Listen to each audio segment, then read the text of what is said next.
मैं spiritual awakening के बारे में कुछ डिस्कस करना चाहती हूँ, जो मेरे एक सोल सिस्टर ने मुझे रिक्वेस्ट किया है। उन्होंने पूछा है कि क्या स्पिरिचुअल जर्नी या स्पिरिचुअल अवेकनिंग कोई मिथ है या ये सच है। तो according to my experience spiritual awakening बिल्कुल भी मिथ नहीं है, ये एक रियलिटी है और ये सच में हो रहा है। बहुत पहले से ही होता आ रहा है, पर हमें अवेयरनेस नहीं था, क्योंकि हमारे मदर अर्थ का एसेंशन हो रहा है और इसी वजह से और सत्ययुग का जो सूचना ऑलरेडी हो चुका है, सत्ययुग का प्रारंभ होने ही वाला है या हो चुका है अकॉर्डिंग टू द एक्सपर्ट्स। तो इसलिए सत्ययुग को लाने के लिए स्पिरिचुअल अवेकनिंग बहुत ही ज़रूरी है, जो यूनिवर्स के द्वारा या डिवाइन द्वारा किया जा रहा है। और ये जर्नी, स्पिरिचुअल जर्नी जो है, ये बिल्कुल पॉजिटिव वे में ही होता है, पर ये थोड़ा पेनफुल जर्नी है, because in this journey we have to shed off all our negativities. हम जो भी स्पिरिचुअल अवेकनिंग में होते हैं या स्पिरिचुअल जर्नी में होते हैं, चाहे वो स्पिरिचुअल जर्नी हो या ट्विन फ्लेम जर्नी हो, तो सबसे मेन पॉइंट जो है कि व्यक्ति जिस पर्सन का स्पिरिचुअल अवेकनिंग हो रहा है या हुआ है, उसको सबसे पहले सोल शॉक लगता है। बिना सोल शॉक लगे भगवान को हम याद नहीं करते ना, इसीलिए मैक्सिमम 95 to 97% सोल शॉक के वजह से सोल शॉक मिलता है और फिर ही होता है स्पिरिचुअल अवेकनिंग।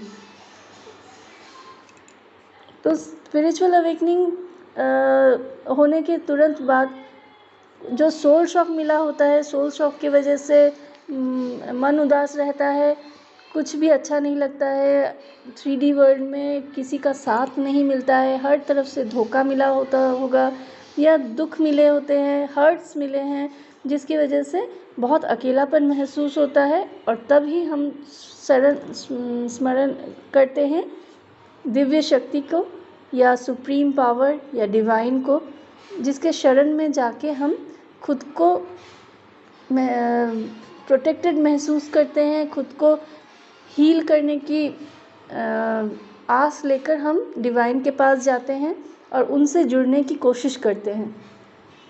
ऐसे ही धीरे धीरे शुरू होता है हमारा स्पिरिचुअल अवेकनिंग या स्पिरिचुअल जर्नी, जो भी कहे आप।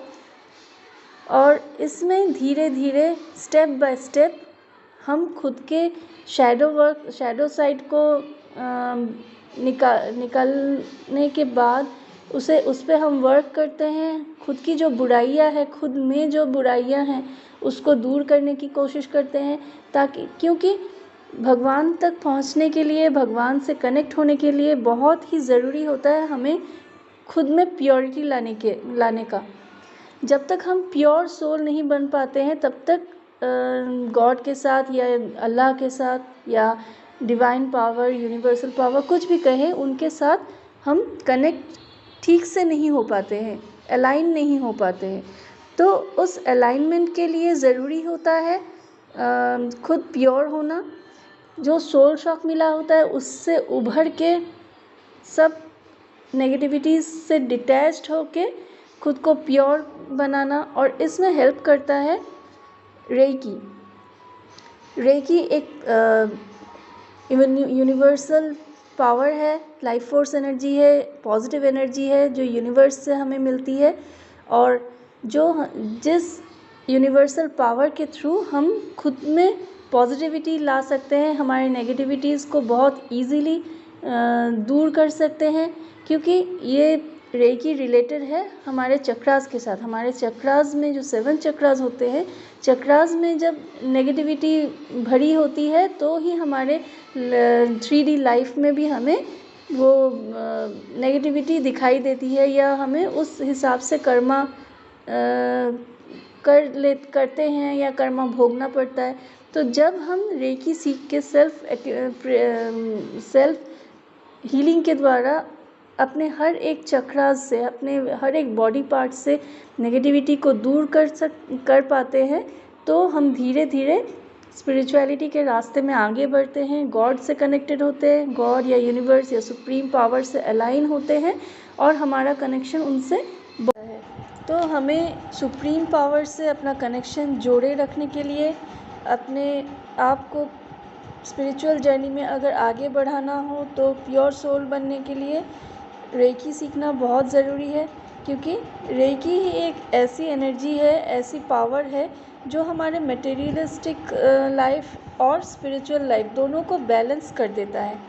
तो हम दोनों डायमेंशंस में ही हम खुद को बैलेंस रखना सीख जाते हैं। साथ ही साथ हम पॉजिटिव रह सकते हैं।